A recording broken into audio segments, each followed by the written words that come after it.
Good morning বন্ধুরা, তোমরা সকলে কেমন আছো? অবশ্যই ভালো আছো, আমিও ভালো আছি।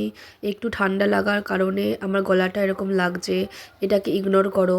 তো চলো ভিডিওটা তোমরা দেখতে থাকো। তো তাড়াতাড়ি করে চাটা খেয়ে নিই, খেয়ে নিয়ে কাজে লেগে পড়ি। আজকে অনেক কাজ আছে। আজকে মাছ রান্না করব, সেই জন্য সকাল সকালই আমি মাছটাকে ফ্রিজ থেকে বার করে নিয়েছি, নাহলে না বরফটা ছাড়তেই চাইবে না, অনেক দেরি হয়ে যাবে রান্না করতে। তো মাছটাকে বের করে রেখেছি, এবার একটু জল দিয়ে ভিজিয়ে রাখবো। তো পাপাই সোনা উঠে পড়েছে ঘুম থেকে, দেখো।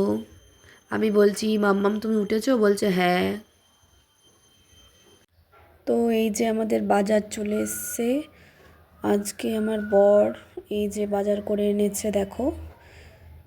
ফুলকপি, সিম, তারপর লেবু, টমেটো, বিট, বিনস, গাজর, কড়াইশুঁটি, পেঁপে, ধনেপাতা, আলু, পেঁয়াজ, আদা, রসুন, আর এটা হচ্ছে লাল শাক। তো এখন সবজিগুলো সব সাইজ করে ফ্রিজে ঢুকিয়ে দেবো। চলো। আজ অনেক কাজ ছিল, তাই আজকে খুব বিজি, তো কাজের ব্লগই দেখবে তোমরা।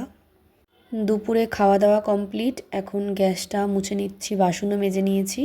তো রাতে চিকেন রান্না হবে, তখন আবার আমাকে গ্যাসটা মুছতে হবে, তাও আমি একবার এখন ভালো করে গ্যাসটা মুছে দিলাম।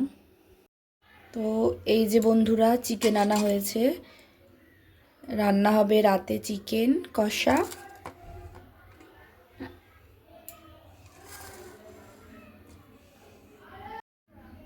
আর চিকেনের সাথে এটাও আনা হয়েছে, এটাকে ফ্রাই করে খেয়েছি, মানে সন্ধেবেলার স্ন্যাক্স বলতে পারো।